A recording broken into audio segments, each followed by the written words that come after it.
Hugo Chavez reaffirmed his support for the Syrian government during the current unrest. How can we not support the Syrian government? It is the legitimate government of Syria. How can we not support them? Who should we support then? The terrorists? What are they called? The National Transitional Council? They are killing people everywhere. I don't understand why some governments that are considered respected in Europe host and meet with the terrorists. Human rights groups claim that after 19 months of unrest in Syria, tens of thousands of people have been killed. Venezuela has been one of the staunchest defenders of the Syrian government. Since the unrest began, Venezuela has provided 3 shipments of oil to Syria. Chavez went on to attack his frequent foe, the United States, for their support of the militant groups in Syria and their involvement in the unrest. The government of the United States is one of those most responsible for this disaster. I hope Mr. Obama, if he is re-elected, thinks things over, reflects, and also the European government. Speaking about last Sunday's presidential election, Chavez attacked the Western and mainstream media for calling his almost 11-point victory against opposition candidate Enrique Capriles Radonsky close. We are now at 11 points. They say that victory was tight. And by how much did Hollande win? How much did the French president win by?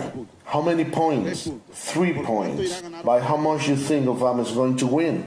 The Venezuelan president said that on January 10th, the inauguration day, he would submit a second socialist plan to the National Assembly. Chavez also said that he would increase dialogue with the opposition after the election. Martin Markovitz, Press TV, Caracas. Ustedes no ven el imperio yanqui.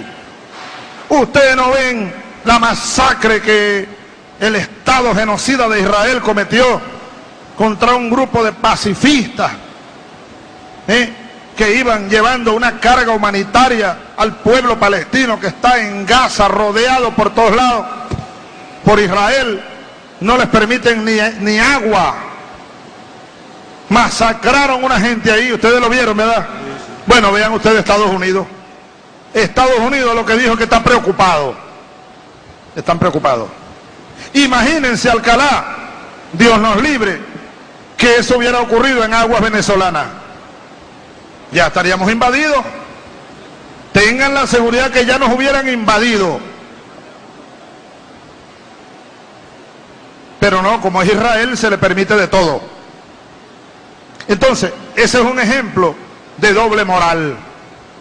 El gobierno de Obama condena el terrorismo, siempre y cuando no sea cometido por ellos mismos.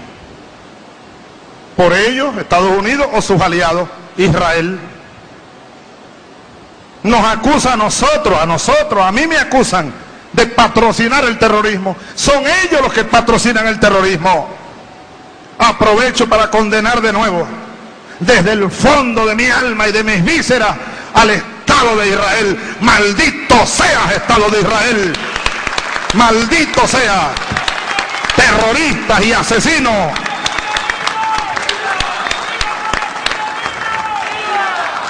Y viva el pueblo palestino. Pueblo heroico, pueblo bueno. Ahora, fíjense ustedes, la oposición venezolana no ha dicho ni nada contra Israel. No, que Israel financia a la oposición venezolana, financia la contrarrevolución. Incluso hay grupos de terroristas israelíes del Mossad que andan detrás de mí, tratando de matarme. Tratando de matarme. Esa es una de las amenazas que tenemos nosotros. Solo que los tenemos controlados. Sabemos dónde se mueven, en las islas del Caribe. Tenemos muchos amigos en todas partes, pues. Y ellos no son invisibles. No son el hombre invisible. Y son torpes también, la mayor parte de las veces. Están acostumbrados a pelear contra indefensos como esta expedición humanitaria A medianoche les cayeron en helicóptero, ráfagas de ametralladora, una gente que estaba durmiendo, seguramente la mayoría, en aguas internacionales. Es un crimen de guerra. ¿Dónde está la Corte Penal Internacional? ¿Dónde están las Naciones Unidas? ¿Dónde está la justicia en este mundo, por el amor de Dios? ¿Dónde está la justicia en este mundo? Ustedes no ven el imperio yanqui. Ustedes no ven la masacre que el Estado genocida de Israel cometió contra un grupo de pacifistas que iban llevando una carga humanitaria al pueblo palestino que está en Gaza, rodeado por todos lados por Israel. No les permiten ni agua. Masacraron una gente ahí. Ustedes lo vieron, ¿verdad? Bueno, vean ustedes Estados Unidos. Estados Unidos lo que dijo que está preocupado. Están preocupados. Imagínense, Alcalá, Dios nos libre, que eso hubiera ocurrido en aguas venezolanas. Ya estaríamos invadidos. Tengan la seguridad que ya nos hubieran invadido. Pero no, como es Israel, se le permite de todo. Entonces, ese es un ejemplo de doble moral. El gobierno de Obama condena el terrorismo, siempre y cuando no sea cometido por ellos mismos. Por ellos, Estados Unidos o sus aliados, Israel. Nos acusa a nosotros, a mí me acusan de patrocinar el terrorismo. Son ellos los que patrocinan el terrorismo.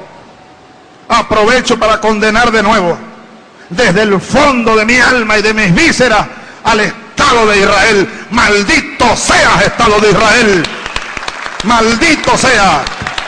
Terroristas y asesinos.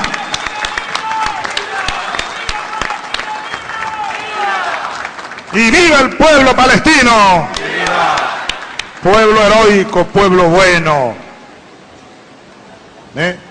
Ahora, fíjense ustedes, la oposición venezolana no ha dicho ni nada contra Israel. No, que Israel financia a la oposición venezolana, financia la contrarrevolución. Incluso hay grupos de terroristas israelíes del Mossad que andan detrás de mí, tratando de matarme. Tratando de matarme. Esa es una de las amenazas que tenemos nosotros. Solo que los tenemos controlados. Sabemos dónde se mueven en las islas del Caribe. Tenemos muchos amigos en todas partes, pues. Y ellos no son invisibles. No son el hombre invisible. Y son torpes también, la mayor parte de las veces. Están acostumbrados a pelear contra indefensos como esta expedición humanitaria. A medianoche les cayeron en helicóptero, ráfagas de ametralladora, una gente que estaba durmiendo, seguramente la mayoría, en aguas internacionales. Es un crimen de guerra. ¿Dónde está la Corte Penal Internacional? ¿Dónde están las Naciones Unidas? ¿Dónde está la justicia en este mundo, por el amor de Dios? ¿Dónde está la justicia en este mundo? Santa para nosotros, los cristianos auténticos. Tierra Santa. Ahmadinejad. Y estábamos recordando aquí que algún día, dice el Corán, regresarán. Cristo ha tomado la mano del imán 12. Mahdi. Vendrán juntos, Mahdi. Y ese día habrá paz en el mundo. Habrá que pedirle a Mahdi y a Cristo que se apuren. Que vengan rápido. Que se apuren. Que vengan rápido.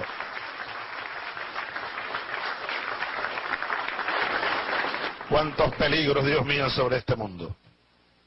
Sobre este mundo nuevo que nace, que puja, que nace. En fin, yo creo que todas las luchas de todos los tiempos y de todos los lugares están concentrados en la Franja de Gaza hoy. Y en Cisjordania hoy. Allá se concentran todas las luchas. De todos los lugares y de todos los siglos. Luchemos por Palestina. Es luchar por Venezuela, es luchar por nuestra América, es luchar por nosotros mismos. Hugo Chavez was first elected president of Venezuela in 1998. The former military commander rose to power from modest means to become one of the region's most popular yet divisive leaders. As president, Chavez vowed to end corruption and promised sweeping social reforms in education and health care.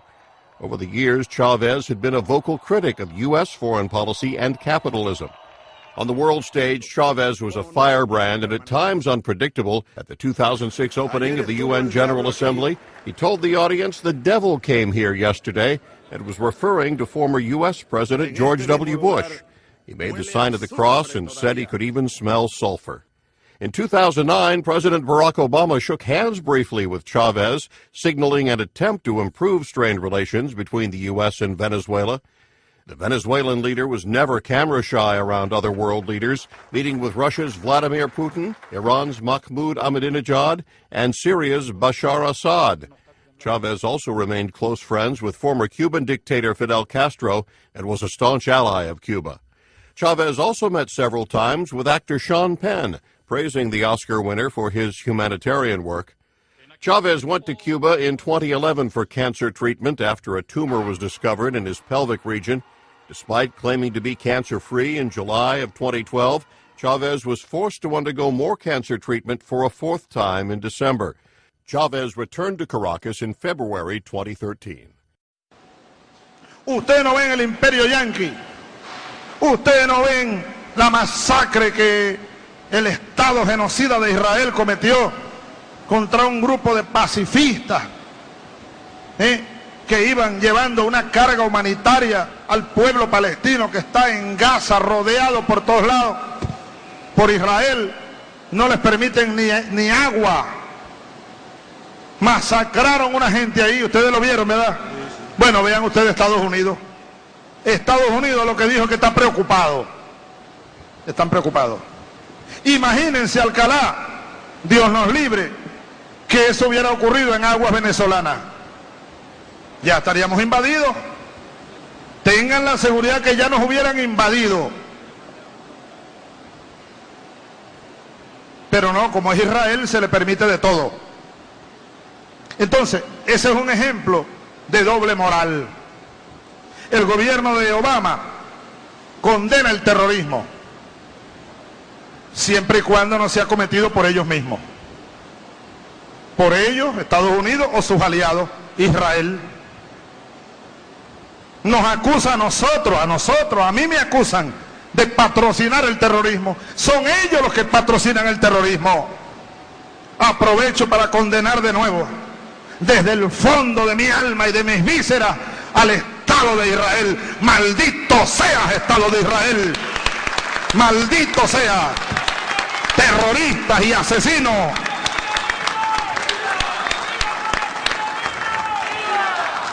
Y viva el pueblo palestino. ¡Viva!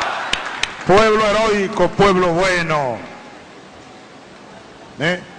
Ahora, fíjense ustedes, la oposición venezolana no ha dicho ni nada contra Israel. No, que Israel financia a la oposición venezolana, financia la contrarrevolución. Incluso hay grupos de terroristas israelíes del Mossad que andan detrás de mí tratando de matarme. Tratando de matarme. Esa es una de las amenazas que tenemos nosotros. Solo que los tenemos controlados. Sabemos dónde se mueven en las islas del Caribe. Tenemos muchos amigos en todas partes, pues. Y ellos no son invisibles. No son el hombre invisible. Y son torpes también, la mayor parte de las veces. Están acostumbrados a pelear contra indefensos como esta expedición humanitaria. A medianoche les cayeron en helicóptero, ráfagas de ametralladora, una gente que estaba durmiendo, seguramente la mayoría, en aguas internacionales. Es un crimen de guerra. ¿Dónde está la Corte Penal Internacional? ¿Dónde están las Naciones Unidas? ¿Dónde está la justicia en este mundo, por el amor de Dios? ¿Dónde está la justicia en este mundo? International Al-Quds Day was celebrated as people gathered at Plaza Bolivar in Caracas to express support for the cause of Palestinians being under Israeli occupation. It's important to all Muslim people because this is the day we celebrate Ramadan and support Palestine and recognize the injustice that is being committed against them. In 1979, Imam Khomeini, the late founder of the Islamic Republic of Iran, conceived International Al-Quds Day as a day in which Muslims around the world show their solidarity with Palestinians. He suggested that every Friday, last Friday of Ramadan, we celebrate Yawm al-Quds, the Day of the Quds, in which we claim justice for all the oppressed people in the world. At the gathering, speakers criticized American and Israeli foreign policy and praised Venezuelan President Hugo Chavez's government's increasing relations with Palestine.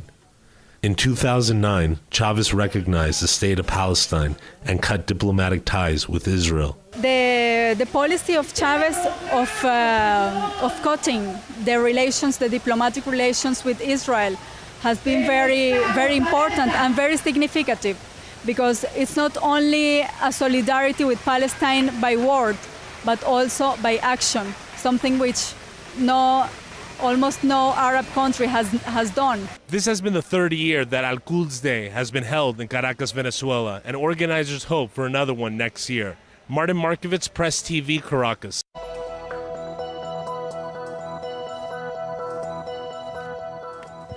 This is RT coming to you live from Moscow with me, Yulia Shapovalova, and we start with breaking news this hour. Hugo Chavez, the long-standing president of Venezuela, has died after a long battle with cancer. He'd suffered a series of health complications following his return from cancer treatment in Cuba. Chavez had been president of Venezuela for 14 years and was re-elected again last October. So tributes have been coming in from international figures.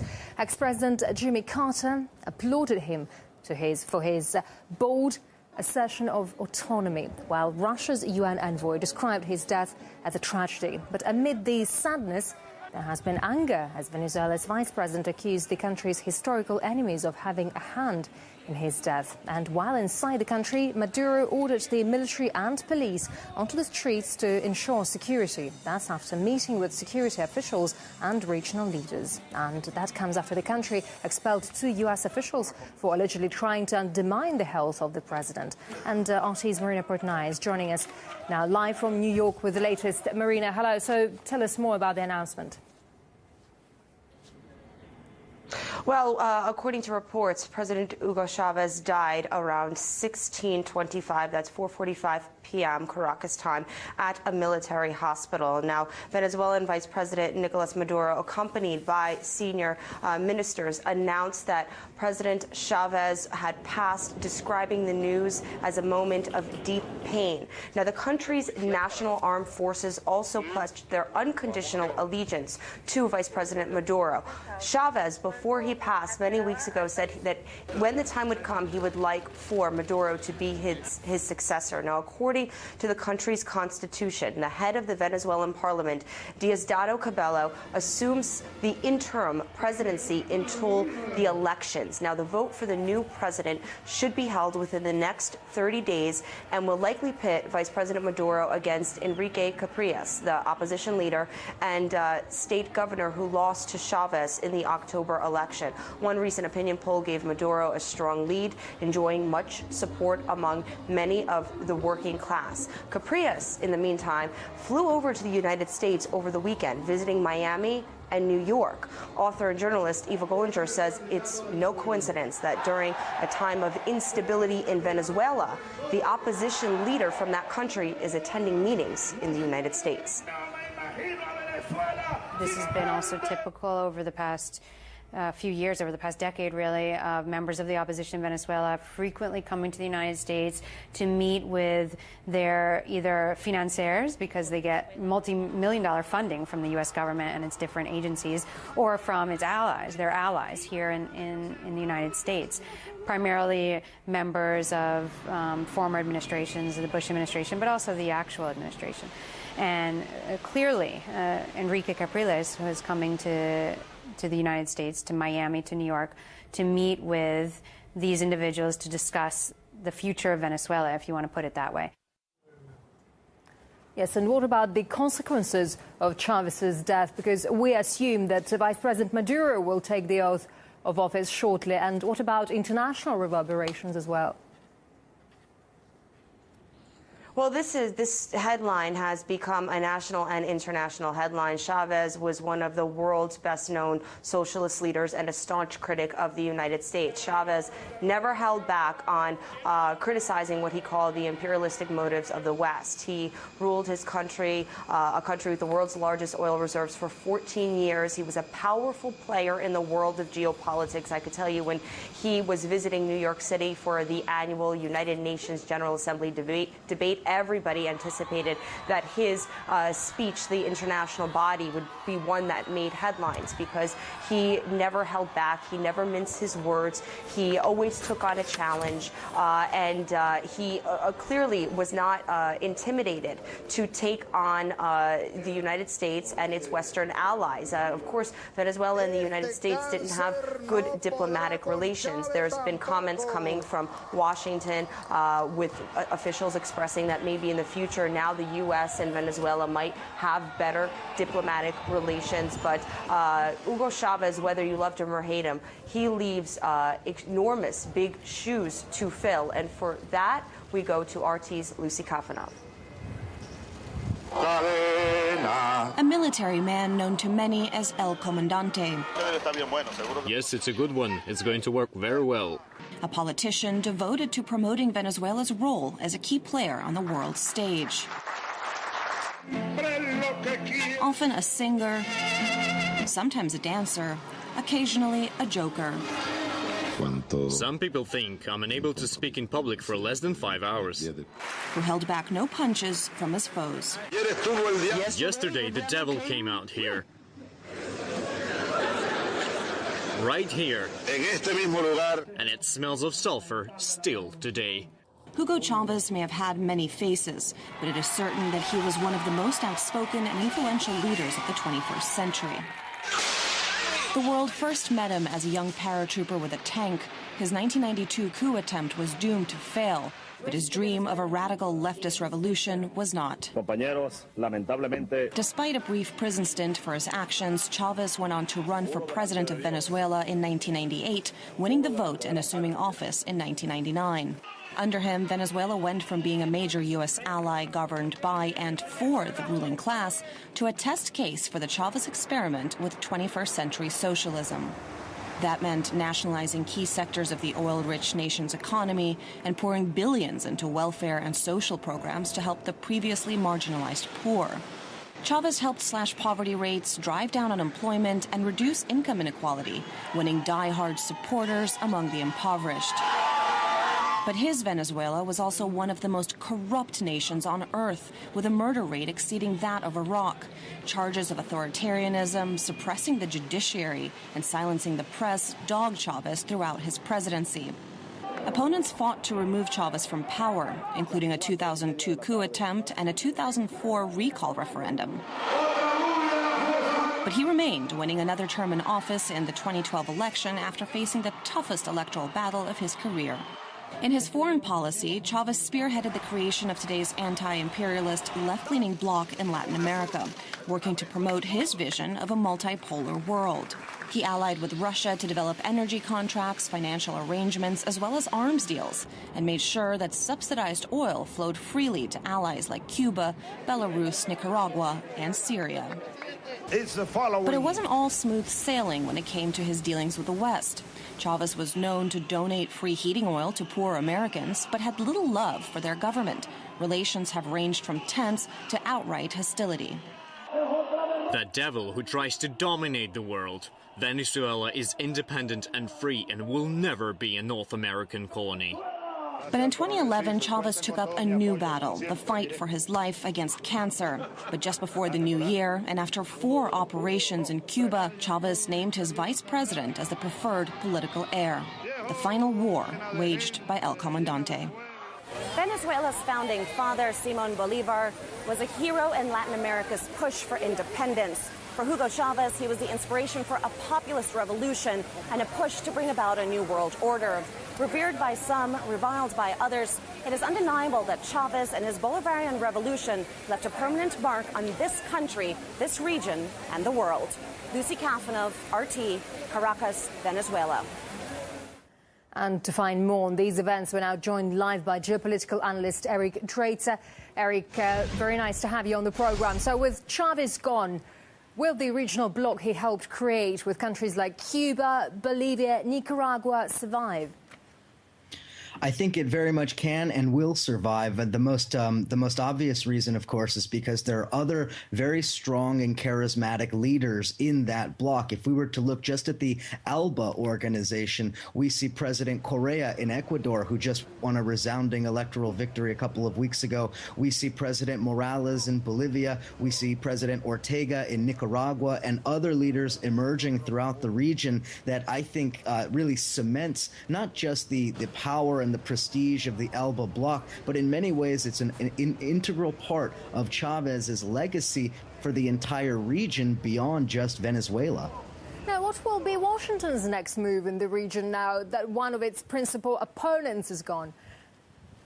Well, Washington's subversion of Venezuela is likely to ratchet up. I think that the United States understands full well that despite his lack of charisma in comparison to Chavez, that Maduro is in many ways a very, very popular figure in Venezuela and one who would naturally win election in the new presidential elections were it not for meddling from the United States. You know, this is something that we saw in the run-up to the previous election where Chavez soundly defeated Capriles Radonsky. We saw plans in motion for the subversion of those elections. This was something that was demonstrated quite clearly by former U.S. ambassadors in the region and in particular in Venezuela who talked about scenarios for destabilizing a Chavez government. I think this is very much the blueprint for what the United States would like to achieve now in a post-Chavez Venezuela, a destabilization that delegitimizes the Maduro government and props up a possible Capriles government, one which would serve U.S. interests undoubtedly.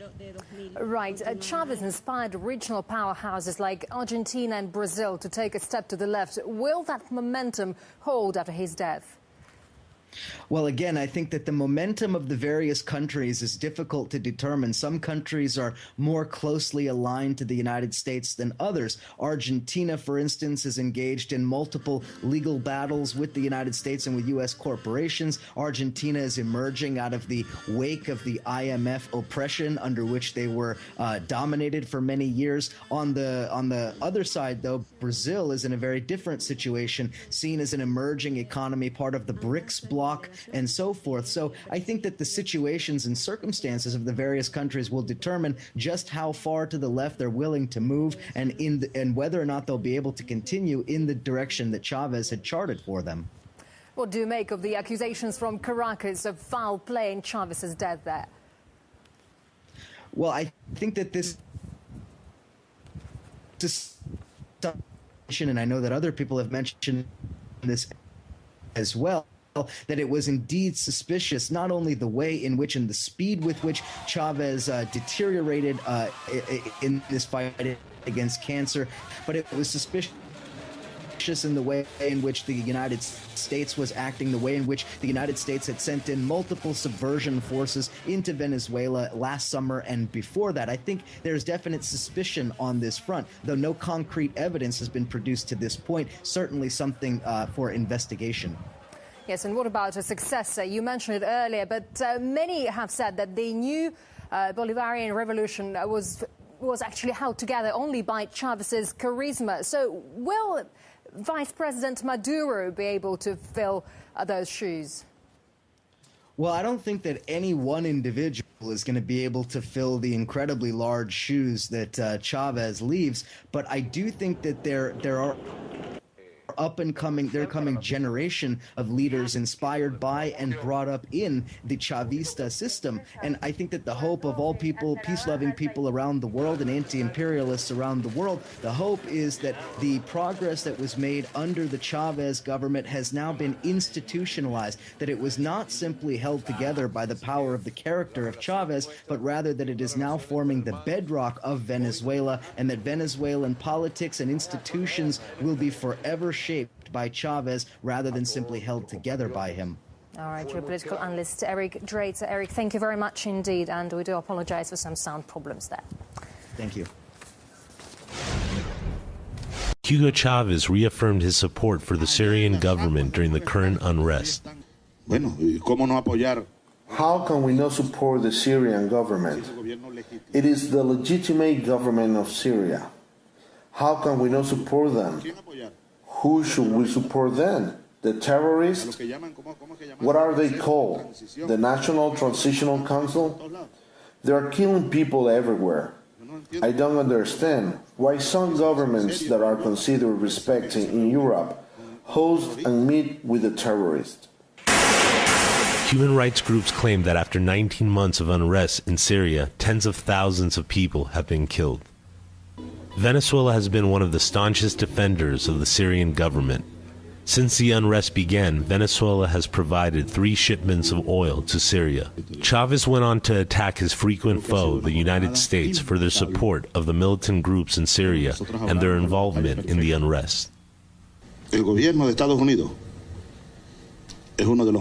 government of the United States is one of those most responsible for this disaster. I hope Mr. Obama, if he is re-elected, thinks things over, reflects, and also the European government.